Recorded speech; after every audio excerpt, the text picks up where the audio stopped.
BMC News, informação que gera valor.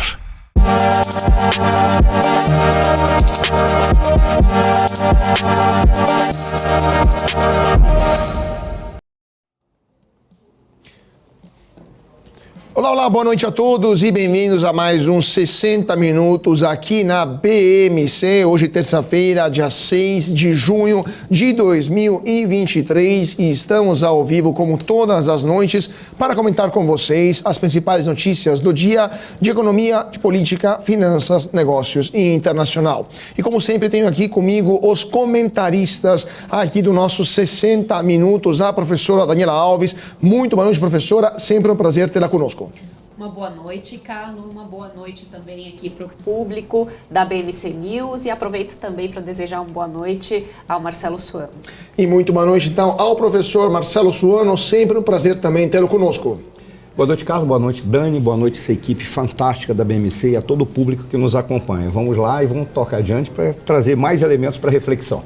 Vamos lá, porque temos muitas notícias para comentar nesta terça-feira, mas antes disso, temos um convidado especial, o deputado federal, não, ainda não está conosco, mas daqui a pouco teremos um convidado para comentar os assuntos, especialmente da política brasileira, junto conosco. Então, vamos iniciando o nosso papo aqui com nossos comentaristas. Vamos falar um pouco de internacional, né, gente? Porque eu começaria falando, primeiramente, da notícia mais importante do dia, que é a destruição lá na Ucrânia, daquela barreira, daquela barragem, né, da Ucrânia. Mas antes disso, vamos por partes, vamos iniciando com a morte do agente do FBI que espionou para a União Soviética por 30 anos, né, que foi encontrado morto na prisão, um agente com uma história que virou até filme, né, uma espionagem. Não foi a única, teve outros casos, mas esta foi particularmente impressionante pelo tempo e pelo grau no qual esse espião chegou, né? Então, o que a gente pode comentar sobre esse assunto, né? Um agente que entrou em 76 no FBI e ficou até 85 passando informações para o soviético, o Robert Hansen, e só foi encontrado por acaso, né? Só foi descoberto quase por acaso. Será que no Brasil também temos casos desse tipo, Daniela? Olha, Carlos, é um pouco difícil a gente saber se existe realmente, mas se existir é crime, não é? Tanto que, se eu não me engano, é a única possibilidade de você ser condenado à morte no Brasil é você trair a pátria. Né? Esse é um grande crime que nós temos e realmente é algo a ser levado muito a sério, tanto que no caso ele pegou uma prisão perpétua nos Estados Unidos, não teve qualquer possibilidade de recorrer ou ir para casa ou qualquer coisa assim, né? Não ficou em regime especial também. Exatamente, né? Mas olha só que para conseguir, né, descobrir quem era o agente que estava passando as informações para a União Soviética, foram necessários assim pelo menos 300 agentes investigando a situação até conseguir efetivamente encontrar quem era o informante da União Soviética nos Estados Unidos, não é? Que ali ele acabou sendo, que a gente pode chamar de agente duplo, não é? Uma vez que ele também fazia as atividades dentro do FBI, não é? Mas em um certo momento ele aceitou as ofertas da União Soviética para enviar informações confidenciais norte-americanas. Teve até um determinado momento em que ele sentiu que a situação era extremamente perigosa, tanto não só pelo lado americano, mas também pelo lado soviético, porque ele chegou a querer num determinado momento parar com isso, mas uma vez que você começa, é muito difícil você conseguir parar a situação quando você simplesmente quer, e não é isso, né? Então, ele se viu numa conjuntura ali que ele não tinha mais como recuar, até que ele foi descoberto e a partir daí veio a prisão perpétua. Pois é, né, professor? Mas a questão é, aqui no Brasil temos um crime de traição, mas o crime de espionagem também não é bem codificado no Código Brasileiro. Temos um problema também aqui no Brasil de identificar e de poder eventualmente processar quem atua como espião. Nunca houve casos, né, de agentes estrangeiros que foram sequer descobertos, muito menos presos, né? Inclusive durante a Guerra Fria a gente sabe que houve houveram no Brasil casos de operações importantes, o serviço secreto da República da Tchecoslováquia, né, da antiga República Tchecoslovaca, os próprios soviéticos. Qual que é a sua visão sobre esse ponto e será que não deveria ser repensada uma lei de espionagem no Brasil? É interessante, mas olha, não seria uma correção, mas muito recentemente um espião russo, tenho a impressão, que foi preso aqui no Brasil. Nós trabalhamos com um nível de inteligência, até onde eu sei, para as pesquisas que eu fiz, né, de uma forma até interessante. Nós temos indivíduos extremamente qualificados, nós temos indivíduos bem formados, mas nós nunca vivemos a necessidade de trabalhar com o nível do serviço de inteligência tal qual alguns outros países, apesar de nós termos um serviço qualificado. Isso tem que ser bem colocado. Exemplo, quando teve o caso das gravações do telefonema de Sua Excelência, presidente Dilma Rousseff, muitas pessoas acusaram os Estados Unidos ou demonizaram os Estados Unidos. Não, o serviço de inteligência americano fez aquilo para o qual ele é pago. Ele precisa ter informações. Mas ele desrespeitou a privacidade de autoridades de países aliados. Isso é irrelevante. Mesmo porque, ali naquele momento, um pouco antes, a própria Agência Brasileira de Inteligência tinha falado para a presidente Dilma Rousseff que ela deveria mudar a criptografia ou deveria ter um aparelhamento melhor para se proteger em termos de informações sensíveis. E parece que ela ignorou, ela não levou os conselhos adiante. Então, no Brasil, nós temos até um trabalho interessante. O problema é que faltam algumas coisas. Falta recursos, falta equipamento, falta mais treinamento, apesar do pessoal ser altamente qualificado, ou ter pessoas de alto nível. Falta a criação de uma cultura de inteligência, que nós não temos. Inteligência parece coisa de filme. Ou inteligência é algo desnecessário, é o araponga, é aquele indivíduo. Ou seja, tem um conjunto de bobagens que são faladas, ao invés de se criar o respeito pela atividade de inteligência, a criação de uma cultura de inteligência, mais do que uma comunidade propriamente dita. E nós temos um o Sistema Brasileiro de Inteligência, o SISBIN, ele é enorme. Tem um conjunto de órgãos e entidades, porque nós temos serviço de inteligência nas polícias militares, nas polícias civis, nas guardas municipais, nós temos nas Forças Armadas, nós temos pelo próprio serviço que é o da ABIN, que tem o trabalho de inteligência e contra-inteligência, nós temos a Polícia Federal, temos um conjunto de órgãos que fazem. Qual é a grande questão? O Brasil talvez precise desenvolver mais metodologia e definir muito claramente quais são os seus focos, para que o serviço de inteligência atue e faça aquilo pelo qual ele é pago, sem desrespeitar o Estado Democrático de Direito. Dentre eles, não pode um serviço de inteligência espionar o seu próprio cidadão. Quem faz isso é a Polícia Federal, mediante um mandado judicial. É o caso, por exemplo, desse espião, que foi pego. Na realidade, ele era o quê? É alguém da Polícia Federal Americana, do FBI, que foi pego fazendo um trabalho de inteligência ou de espionagem para os russos. Eles eram um espião duplo. Foi preso, pegou prisão perpétua, isso porque foi nos Estados Unidos. Porque ele poderia, se fosse em outro país, ele poderia ter sido fuzilado. Eu não sei se no Brasil espião duplo é fuzilado. Acho que só no caso de guerra que indivíduos podem receber a pena de morte. Mas quando a gente observa e pega uma situação como essa, no caso lá, é porque é nos Estados Unidos. Na Rússia ele teria sido fuzilado, ou ele teria sido anulado de uma forma muito mais intensa.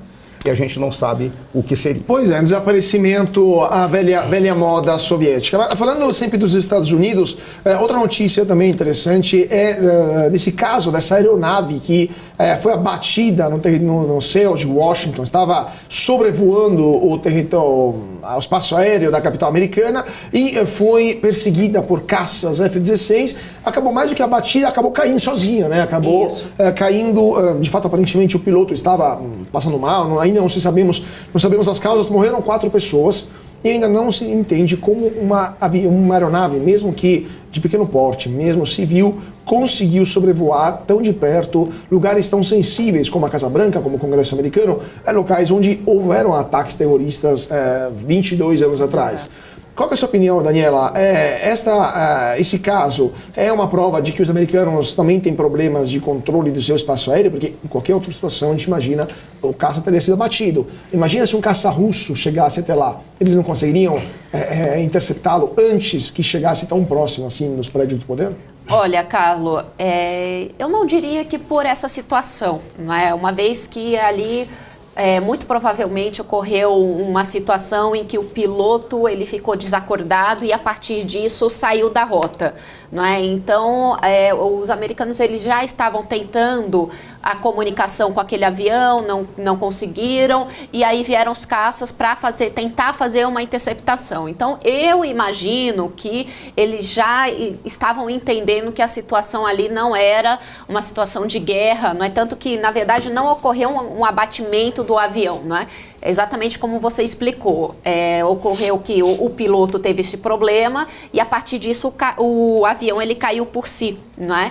Agora, sim, eu considero que ainda existam falhas de segurança, não é, nos Estados Unidos, mas aí eu remonto da gente, quando a gente viu a situação lá daquele balão, não é, que passou por meio mundo e passou por quase todo o território americano também, sem qualquer tipo de interceptação. E ele não era um balão pequeno, não é? Era um balão bem grande. Então, por este episódio, sim, os americanos ainda precisam ter bastante atenção com relação à sua segurança. Agora, antes de passar a palavra para o professor Suano para falar sobre esse caso dos Estados Unidos, eu queria chamar como o nosso convidado especial desta terça-feira o deputado federal Ricardo Salles, do PL, aqui de São Paulo. Sim, está conosco. Muito boa noite, deputado. É um prazer tê-lo conosco aqui nos 60 Minutos da BMC. Boa noite, prazer em vê-los. Deputado, vamos conversar então um pouco da política brasileira, vamos passar da política americana para a política brasileira e lhe pergunto diretamente sobre a eleição aqui em São Paulo. O senhor então retirou sua candidatura para a Prefeitura de São Paulo, é uma decisão irrevogável ou poderia mudar de opinião se as circunstâncias mudarem? Veja, eu defendi desde o início e a direita, os liberais, os conservadores, aqueles que acreditam nessa visão de mundo, tivessem uma candidatura pelo Partido Liberal. Por quê? Porque esse partido foi o partido que saiu consagrado dessas eleições passadas de 2022, com a maior bancada federal, a maior bancada também na Assembleia Legislativa de São Paulo, né? Entretanto, o partido vinha dando sinais de que, através da presidência do partido, vinha dando sinais de que preferia uma composição com o atual prefeito. E não representa esses princípios e valores aqui que eu me referi. Então, diante dessa situação, eu achei por bem retirar a minha candidatura e permitir que o partido siga da forma que achar mais adequada. Mas só para terminar esse ponto, depois eu deixo a palavra para a Daniela e o Marcelo. O senhor tomou essa decisão após uma reunião entre o presidente Bolsonaro e o atual prefeito Ricardo Nunes. O senhor considera isso uma traição por parte do presidente Bolsonaro? Foi algo fisiológico na política? Como é que o senhor percebeu esta decisão, essa reunião, né? Uma longa reunião que ocorreu aqui na zona oeste de São Paulo entre Bolsonaro e Nunes? Pois essa não foi a primeira reunião que eles tiveram. Eles já tinham tido um almoço no dia do lançamento do PL Mulher, inclusive o próprio prefeito Ricardo Nunes, que tinha sido convidado pelo presidente Valdemar da Costa Neto para comparecer ao evento do PL Mulher. Então já havia, como eu disse, uma série de sinais. Esse almoço foi só mais um evento desse sinal de aproximação da estrutura do partido com o presidente Bolsonaro e o Ricardo Nunes. Então, diante desses fatos, eu entendo realmente que o partido tenha uma visão diferente da minha. Eu lamento, porque acho que para você construir militância, para você poder firmar justamente essa visão de uma direita liberal conservadora ao longo de vários pleitos, é preciso concorrer com quem represente essa linha de pensamento em diversos pleitos. Se toda vez que nós nos depararmos uma situação eleitoral, que sempre tem risco de perder, esse é o risco, você não elimina esse risco, ao contrário, até acho que com o Ricardo Nunes você aumenta esse risco de perder. Mas, de todo modo, toda vez que se depara com uma eleição e você for confrontar a defesa coesa, coerente, firme, reta de determinadas pautas e cotejar isso com uma visão pragmática de sempre fazer aliança para não correr o risco de perder, você não vai firmar direita nunca. Vai ser sempre uma vitória permanente de uma visão fisiológica da política. Só telegráfico, depois passa para a Daniela. Então, para me responder a primeira pergunta, é irrevogável essa decisão ou pode mudar daqui até 2024, quando começará a campanha eleitoral? Telegraficamente. Olha, acho que irrevogável não dá para dizer, porque na vida há poucas coisas irrevogáveis. Talvez só a morte seja irrevogável, mas o resto, até a prisão do Lula foi revogada, né? Então, no final das contas, assim, por hora, a minha decisão é não concorrer. Não estou cogitando de revogar essa minha decisão, não. Daniela, sua pergunta. Obrigada, Carlos. Uma boa noite, deputado. Bom, eu imaginei, na verdade, que o senhor tentaria fazer uma negociação com outros partidos para tentar levar a sua candidatura à frente, não é? Existe, talvez, essa possibilidade? Ou, caso não exista, como o senhor avalia este cenário? Isso pode demonstrar uma tendência de enfraquecimento da direita e a possibilidade de levar candidaturas fortes? Veja, eu fui sondado por alguns partidos que por uma não vou citar, mas como eu disse, eu não tô trabalhando por isso. Agora, você não ter um candidato de direita que defenda de maneira coerente, firme, né, fundamento, com princípios, valores, você não defender essa bandeira da direita, liberal, conservadora, que acredita nas regras de mercado, que defende e que se coloca, como a sociedade brasileira está cobrando, uma postura com relação à probidade, né? Combate à corrupção. Você não arruma uma cidade sem arrumar o próprio órgão administrativo, que é a prefeitura. Enfim, esta é, como eu disse, uma oportunidade grande, importante, na maior cidade do país, terceiro maior orçamento do país, de você defender as ideias da direita. Se você, de antemão, abre mão disso, você acaba enfraquecendo a própria pauta da direita, porque os eleitores de direita não se verão representados por candidaturas que falam apenas envergonhadamente sobre assuntos caros à direita, né, como um choque de gestão, como tolerância zero em temas como segurança pública, como um saneamento da questão de conduta dentro da própria administração pública local. Enfim, você vai deixar órfãos os eleitores da direita. Pode até ser que a turma tampe o nariz para votar em um ou em outro, mas é uma decepção para o eleitorado não ter um candidato que efetivamente, que legitimamente represente essa visão. Professor Suono, sua pergunta. Deputado, inicialmente uma boa noite, é uma grande honra poder conversar com o senhor e de antemão eu já manifesto algumas considerações. A primeira delas é o que forja uma grande liderança é a convicção em relação aos valores, não se afastar daquela proposta que norteou a sua conduta e a vida e, além disso, ter lealdade. Ora, muito curiosamente, quando eu vi as manifestações, inclusive vi as suas manifestações, é muito curioso, porque no momento em que o navio parecia afundar, vários correram. O senhor manteve a lealdade em relação à sua excelência, presidente Jair Messias Bolsonaro. A lealdade é uma característica de honra e nobilita um líder de verdade. Ainda mais no caso, quando a última manifestação sua, o senhor disse, nós precisamos de candidatos, precisamos de lideranças que realmente acreditem naqueles valores. Ou não usem ele instrumentalmente apenas para ascender ao poder ou se preservar no poder, representando o que quer que seja. Diante dessa manifestação que eu faço, inclusive elogiosamente, mostrando a minha admiração que eu tenho pela liderança que o senhor representa. E se não for agora, certamente outras missões virão. O senhor pode ter certeza disso. Mas diante disso, eu perguntaria assim, o que nós vemos é exatamente os mesmos erros que aconteceram com a direita brasileira, em especial no momento quando se juntaram para eleger sua excelência o presidente Jair Messias Bolsonaro, depois houve uma fragmentação e todo mundo saiu correndo em busca dos seus interesses individuais, deixaram o presidente sozinho e se reuniram algumas dessas frentes ou dessas forças para, no último momento da eleição agora de 2022. Eu vejo, então, o mesmo comportamento da direita brasileira. Nesse caso, a questão se divide em duas partes.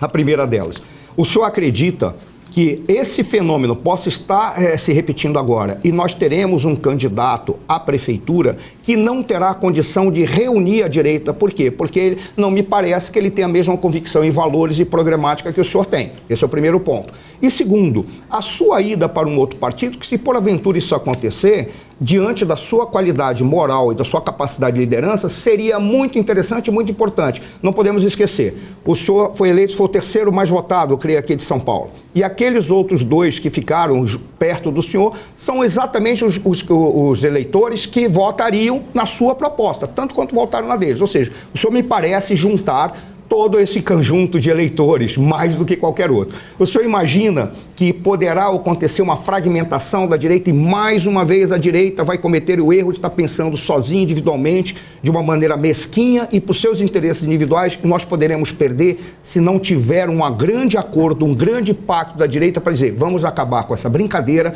e vamos trabalhar de uma forma prospectiva, uma forma proativa e diante de um programa negociado entre nós. O senhor acha que pode acontecer essa fragmentação?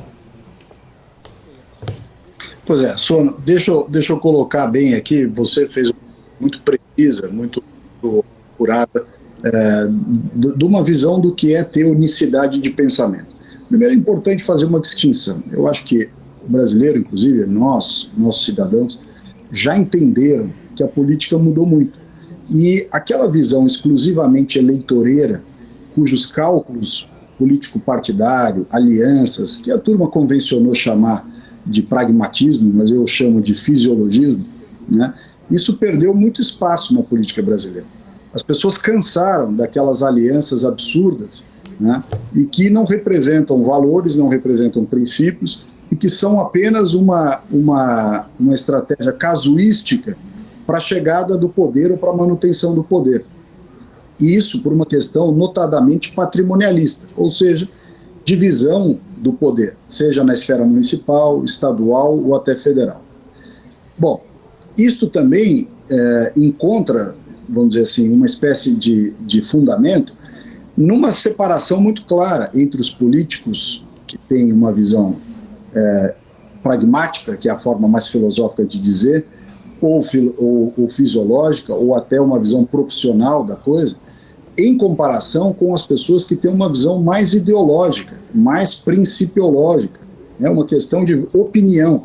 Os candidatos de voto de opinião, eles normalmente não se preocupam, e eu espero poder continuar sendo desse grupo, não se preocupam com nacos do poder.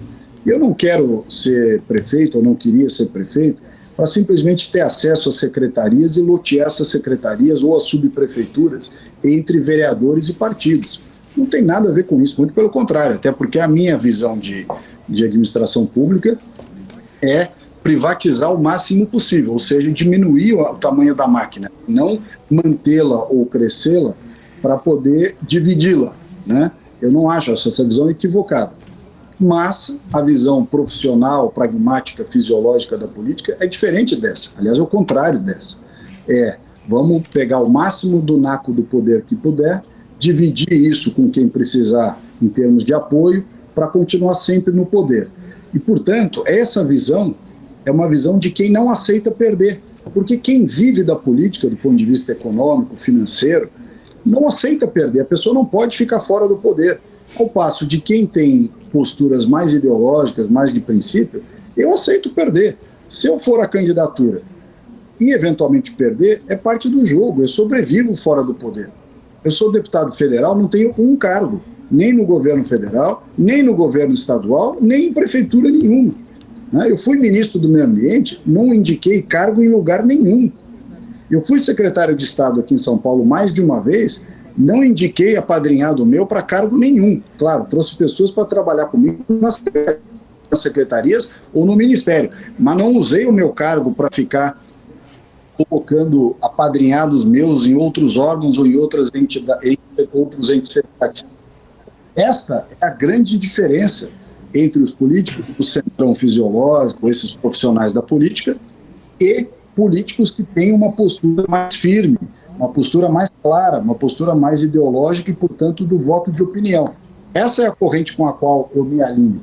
E justamente nesse sentido, eu acho que nós não poderíamos perder a oportunidade de provar que a direita liberal, conservadora, tem uma proposta para a cidade de São Paulo. Qual é a proposta da cidade de São Paulo? É aquela muito parecida que salvou Nova York.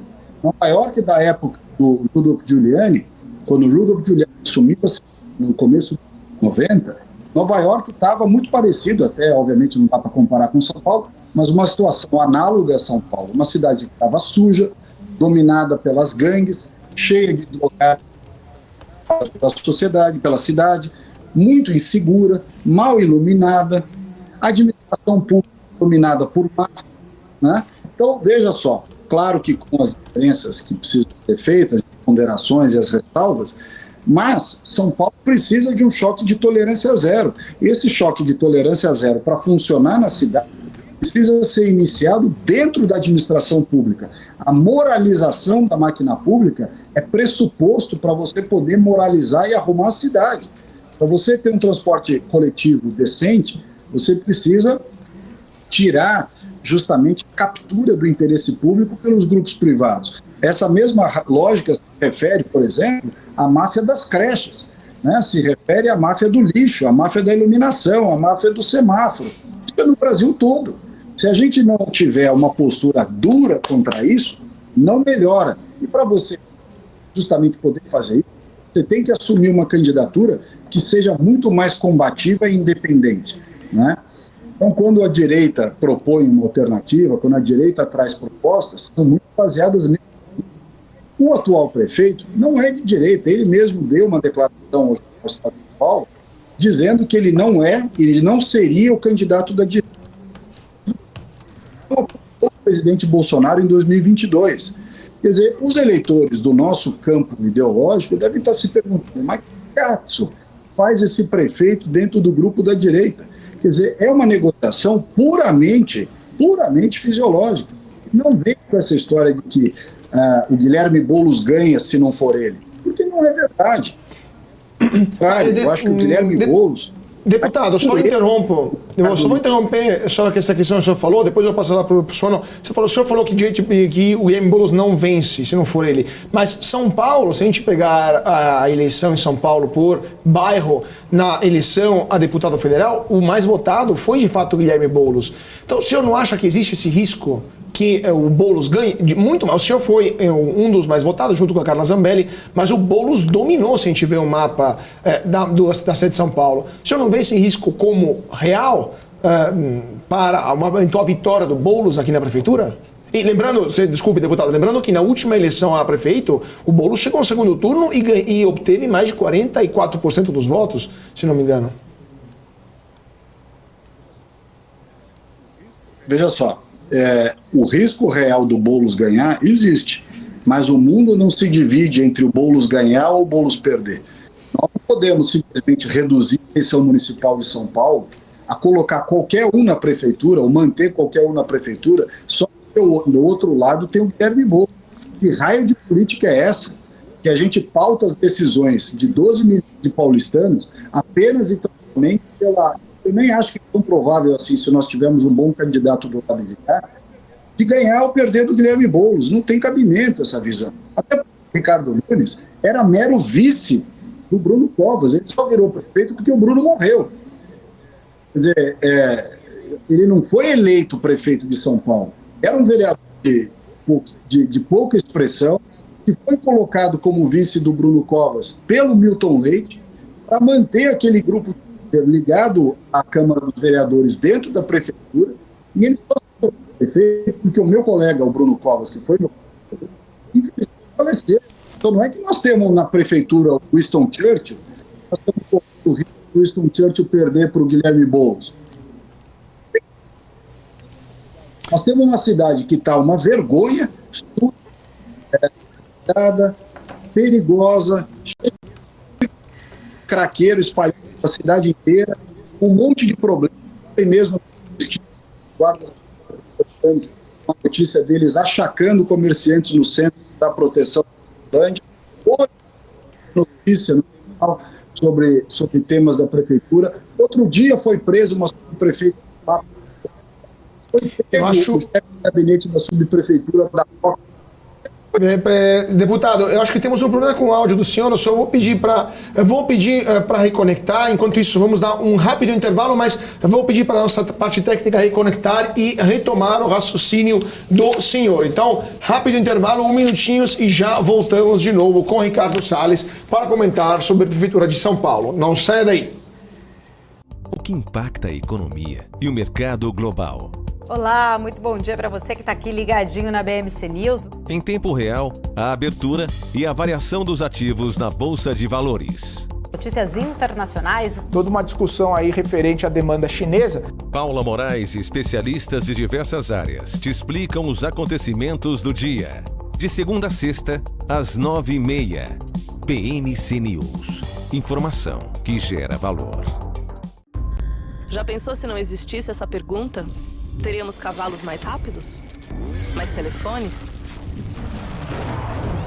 A Vortex pensou e criou a primeira plataforma digital para o back-office do mercado de capitais. Tecnologia para o que sempre foi analógico. Hoje, temos mais de $500 bilhão em ativos em 3 frentes integradas. Ir além é descomplicar o mercado de capitais todos os dias. Vortex. Beyond. O governo de São Paulo acaba de lançar a versão paulista da Carteira de Identificação da Pessoa com Transtorno de Espectro Autista. O documento, idealizado pela Secretaria dos Direitos da Pessoa com Deficiência e desenvolvido pela Secretaria de Gestão e Governo Digital, vai permitir que os autistas tenham um atendimento integral, prioritário e humanizado nos serviços públicos em todo o estado. Agora, não é mais a minha palavra de mãe, basta eu apresentar um documento para que eu tenha que esses direitos sejam exercidos, porque o direito está lá, a garantia está lá. Mas no dia a dia, para que eles sejam exercidos, eu tenho que ter esse momento de convencimento. Eu acho que vai tirar um pouco esse exercício, esse desgaste que a gente como família passa muito, de convencer que aquela pessoa que está do meu lado, o meu filho, tem direito àquela garantia prevista em lei. Para obter a identificação, basta acessar o portal ciptea.sp.gov.br, criado pela Prodesp. O login é pela plataforma federal gov.br, que possibilita ao cidadão paulista, por meio de identificação única, serviços disponibilizados pelo governo estadual.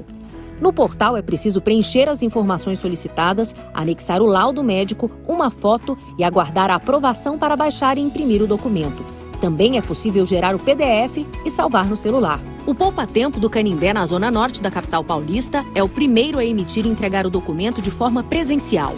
Outros 25 postos do Poupa Tempo em cidades do interior e do litoral também vão oferecer o novo serviço em breve. Governo de São Paulo. Mais inclusão para todos.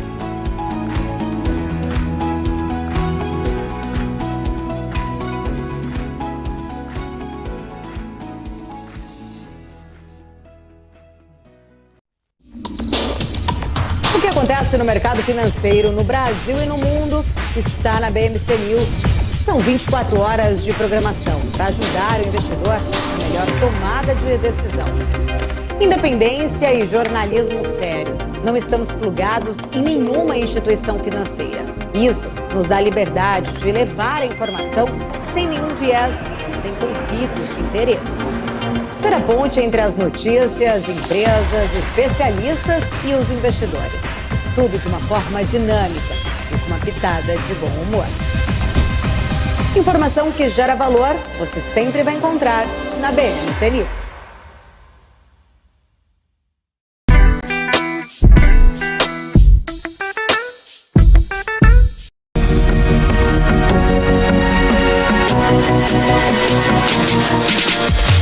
BMC News. Informação que gera valor.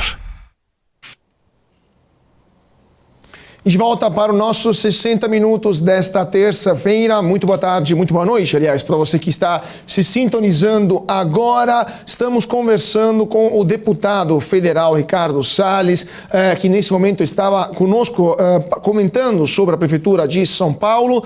Deputado, primeiramente, eu sei que a agenda do senhor está muito cheia, então não sei quanto tempo o senhor ainda tem para falar conosco. Se tem ainda alguns minutinhos, teríamos algumas perguntas ali a fazer, então lhe pergunto quanto podemos ainda lhe roubar de tempo. Vamos mais 10 minutos aí? Perfeito, ótimo. Então, só queria retomar o raciocínio que o senhor estava levando adiante sobre a carreira política, né, do atual prefeito de São Paulo, a sua ligação também com o Leite, Milton Leite, e também sobre a evolução que isso pode acarretar para a prefeitura. Depois passo a palavra para a Daniela. Pois é, não, rapidamente, só para dizer que o Ricardo Nunes não foi eleito prefeito. Ele foi colocado como vice do Bruno Covas por uma indicação do vereador Milton Leite. Ele era vereador também, o Ricardo Nunes. Ele não foi eleito prefeito da cidade. E outra coisa, nós não podemos simplesmente ter uma discussão que ou o Nunes ou o Boulos ganha. Não tem sentido isso. Ele não se provou na urna nunca.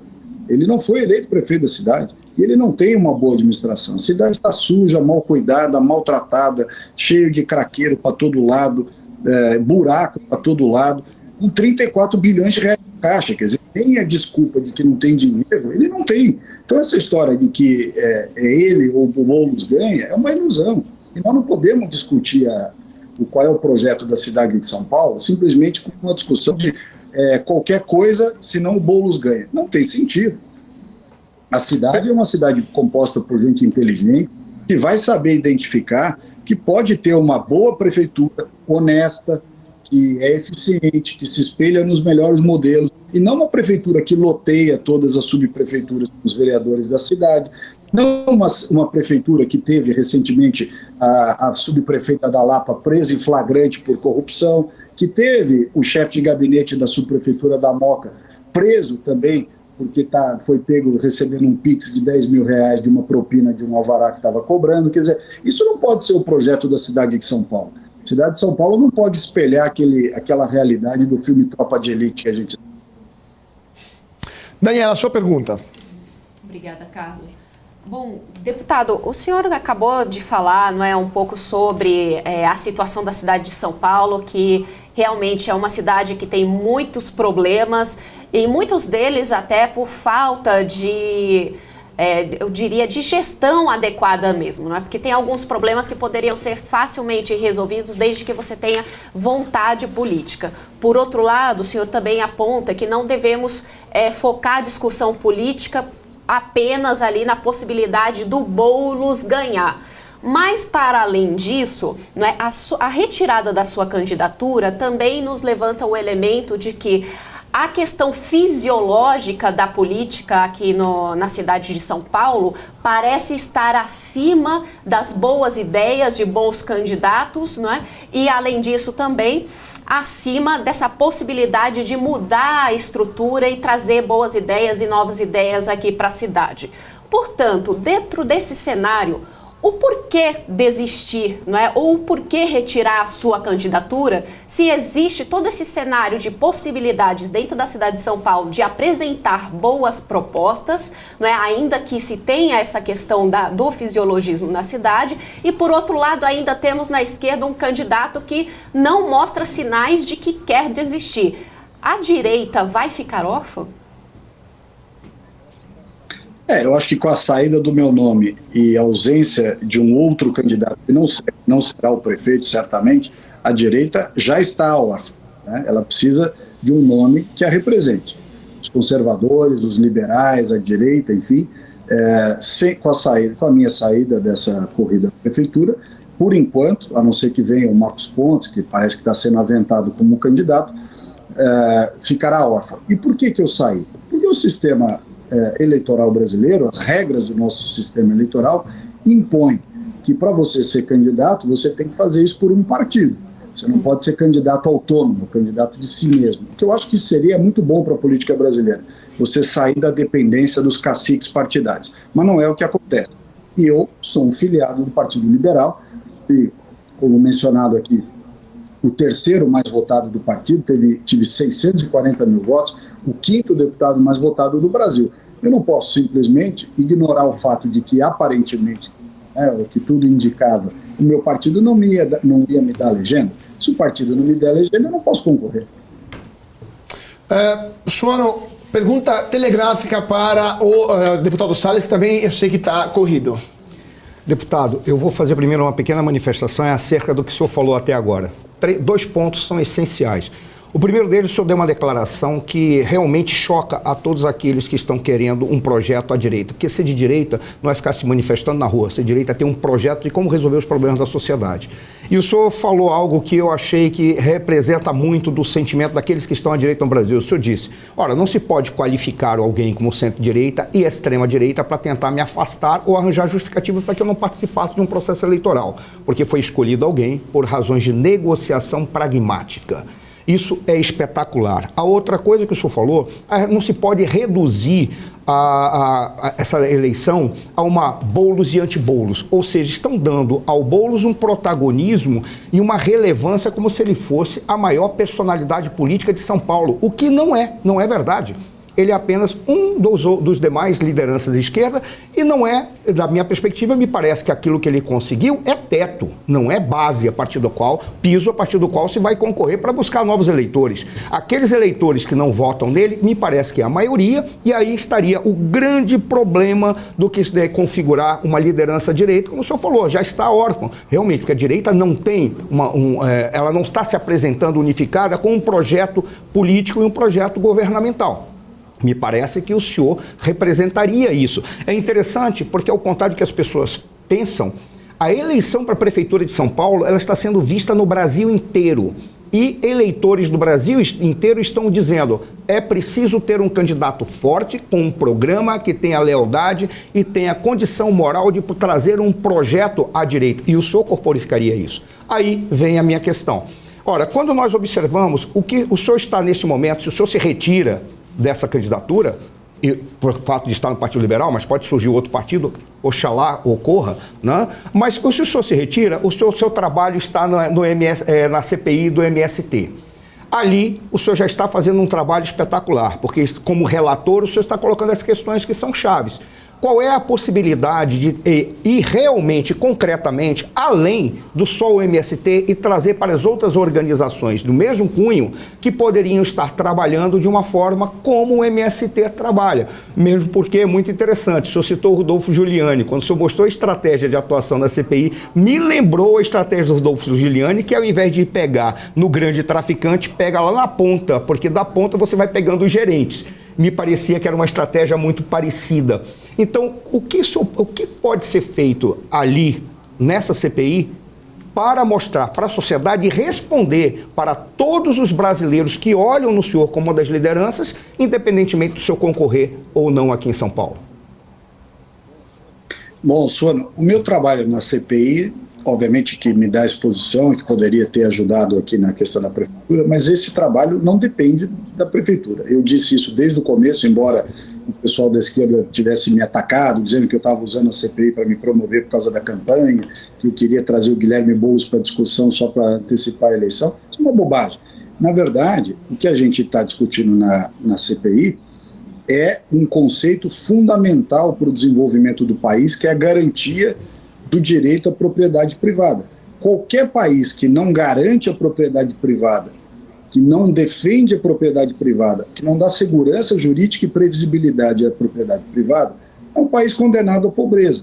Essa propriedade privada, ela se dá tanto no campo, com as propriedades rurais que têm sido atingidas, vilipendiadas, atacadas, invadidas, quanto nas cidades.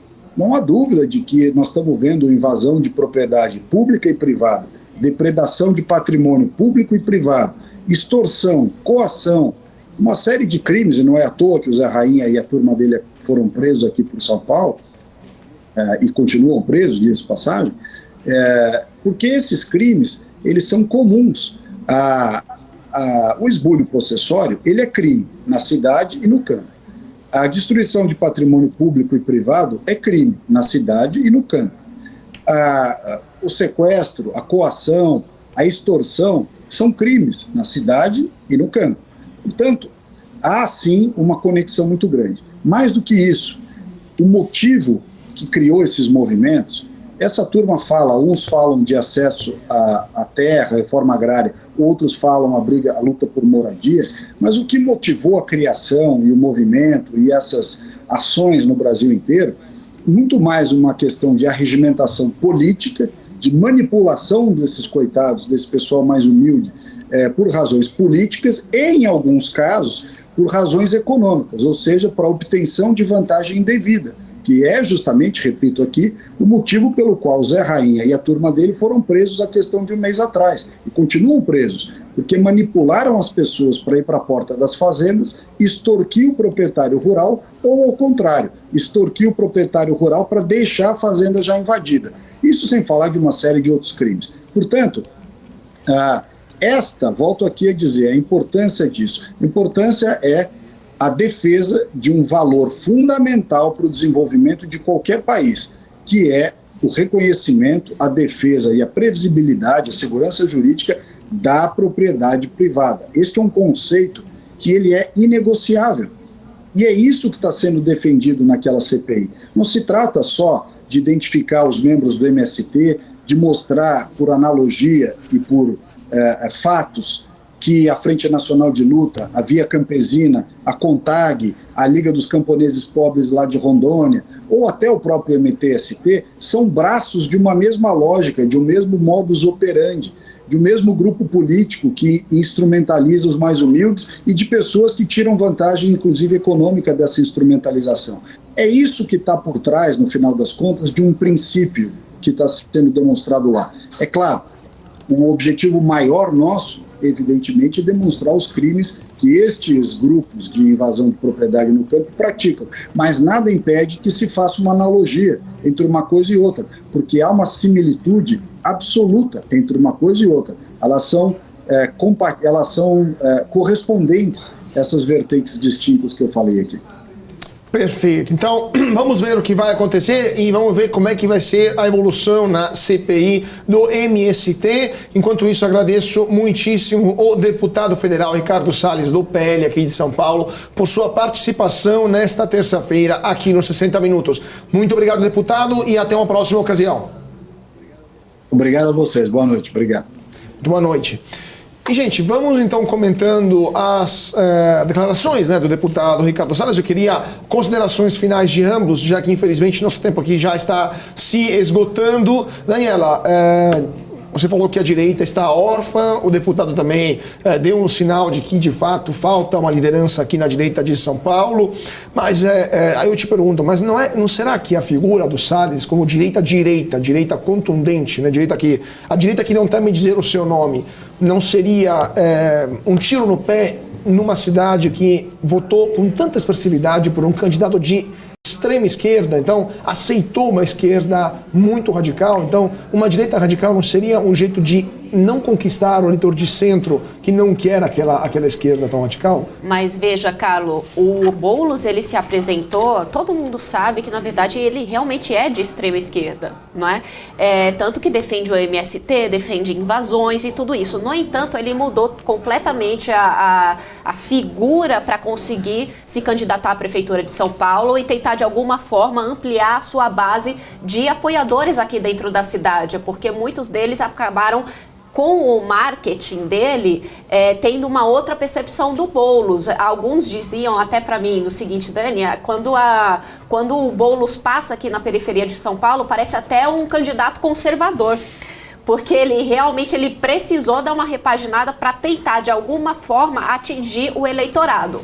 E ele, fazendo essa estratégia, ele conseguiu, de uma certa forma, ampliar aí a sua base de apoio aqui na cidade de São Paulo. Agora, com relação ao Ricardo Salles, eu vejo que ele tem sim uma estratégia correta. Nós sabemos que o que o Salles defende de uma forma muito clara e objetiva. No entanto, ele desistir ou retirar a sua candidatura nos indica simplesmente que não há qualquer possibilidade de mudança estrutural na cidade de São Paulo. Aliás, o que a direita espera é que ele tente lutar até o fim. Me parece que ele tirou a sua candidatura antecipadamente. Professor Suano, sua opinião também é a mesma?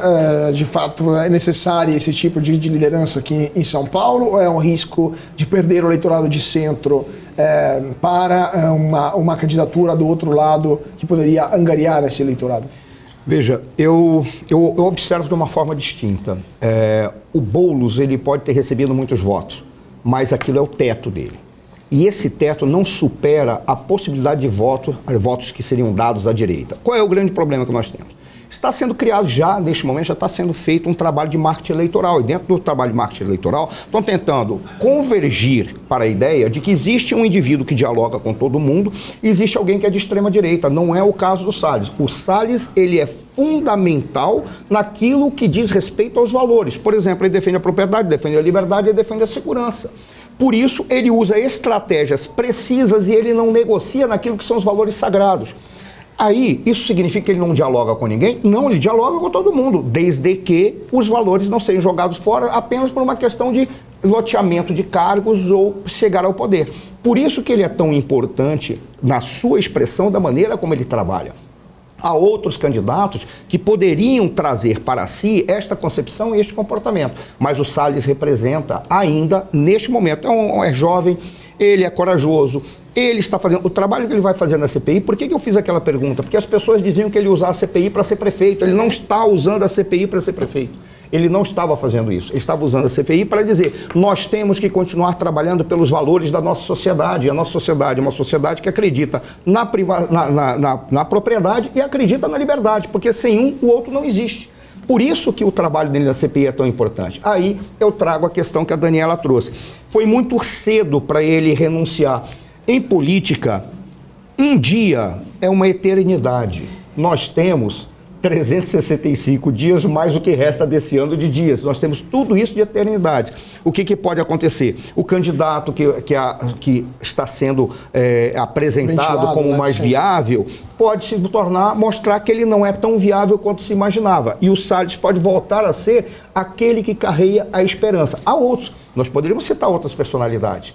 E aí, para não mas será que quando ele retira a sua candidatura de antemão, não mostra para a população no geral que ele está sendo fraco? Mas depende da maneira como ele retirou. Ele retirou dando o recado. Ele retirou dizendo, não se pode dividir a direita colocando pessoas como sendo de extrema direita, mesmo porque a extrema direita é o uso da violência no processo político, coisa que o Salles não faz. Ele é um jurista, ele negocia. Está certo que ele é incisivo, mas um líder nos momentos de crise, ele não pode ser um cara que fica cedendo iogurte para as pessoas. Ele diz e cede o prato que tem que ser comido para cada um. Então ele é incisivo, ele não é alguém extremista. Aí ele retirou, mas ele deu os recados. Dentre eles o recado de que ele tem um projeto de direita. Os demais não têm. O que é um projeto de direita? É um projeto que tenta resolver os problemas da sociedade preservando os valores da direita. Propriedade, liberdade, família e todos os demais elementos que configurariam a direita. Será que ele está disposto de continuar brigando por isso? Eu acredito que sim. Eu acredito que está muito cedo. Nós temos centenas de eternidades até chegar a hora certa. Vamos ver, né? 2 minutinhos para cá, telegráficos, porque, de novo, eu vou fazer a mesma pergunta que eu fiz para o Salles no começo de nosso papo. Ele retirou a candidatura depois que o presidente Bolsonaro se encontrou com o Ricardo Nunes e decidiu, de fato, começar a negociar uma candidatura unificada com o Nunes.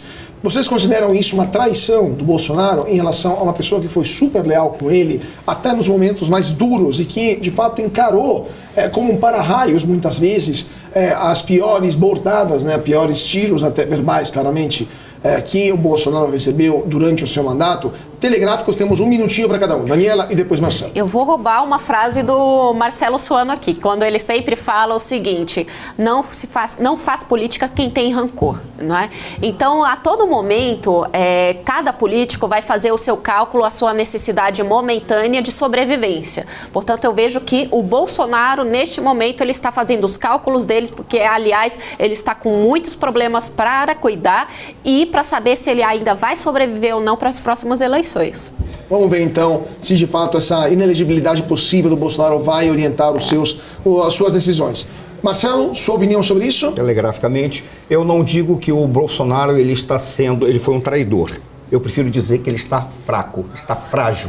Nesse momento, ele não tem força para fazer nada dentro do partido, para a sociedade ou buscar uma liderança. Por isso, ele está sendo obrigado a sentar e aceitar a negociação. No entanto, um indivíduo não pode esquecer aqueles que lhes foram leais. Veja, eu não estou preocupado com nomes, com direita, com esquerda. Estou preocupado apenas com postura. E queira ou não queira, esse é um dos pontos que pesa favoravelmente ao Ricardo Salles. Independentemente do que possam falar sobre o Bolsonaro, sobre o governo dele, sobre o Salles, sobre a sua gestão no Ministério do Meio Ambiente, que foi excelente, ao contrário do que dizem, ele manteve uma postura de lealdade que poucos têm. Isso configura alguém que pode se apresentar para ser um líder.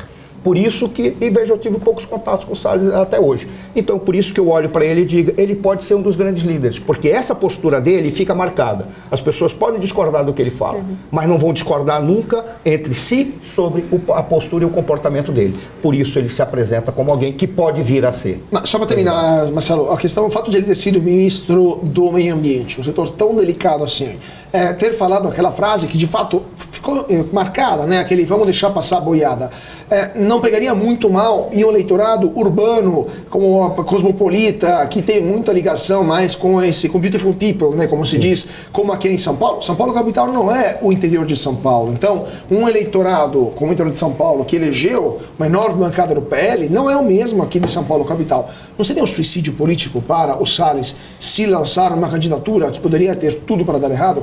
Mas, de fato, 30 segundos porque está rapidamente. Primeiro, aquela frase que se atribuiu muita coisa foi muito mal explicada. Ele nunca quis dizer que era para passar qualquer coisa. Ele usou uma expressão, e a expressão era: neste momento que as pessoas estão preocupadas com coisas que parecem não tão relevantes dentro da minha pasta, nós podemos colocar todos os projetos para que eles possam analisar e colocar todos os projetos de lei. E assim, se passa um, passarão os demais, porque estarão todos conectados e as pessoas verificarão que são os melhores procedimentos. Foi o que ele quis dizer. Numa reunião que, olha, com todo o respeito, falo olhando para a câmera, quem nunca participou de uma reunião política e acha que as pessoas são virgens vestais que ficam conversando numa linguagem erudita da nobreza britânica do século XIX, não sabe como são feitas as conversas. O que teve de erro ali naquele momento foi a indelicadeza de colocar uma reunião que é onde se você estava falando de uma maneira livre e divulgar para o público para fazer um uso político. Aí é que foi errado. Isso veio de uma instância de um poder do Estado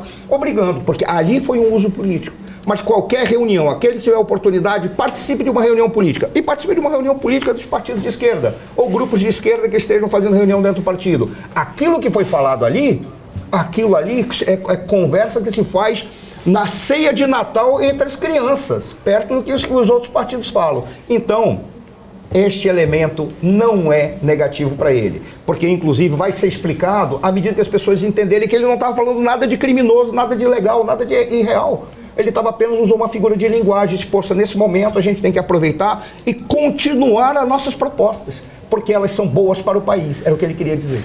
Perfeito, então com certeza a gente vai voltar a falar sobre esse assunto, porque ainda temos muito chão pela frente até a eleição aqui no município de São Paulo, prevista para 2024, outubro de 24. Então teremos a decisão sobre quem será o prefeito aqui da cidade de São Paulo. Com certeza voltaremos a falar com todos os candidatos, os pré-candidatos, né?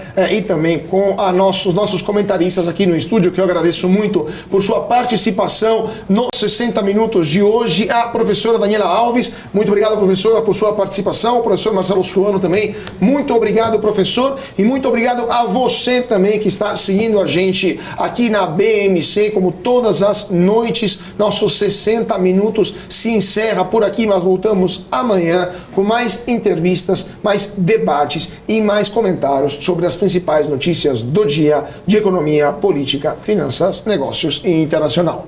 Fique agora com a programação aqui da BMC e nós vemos então amanhã. Uma ótima noite e até mais.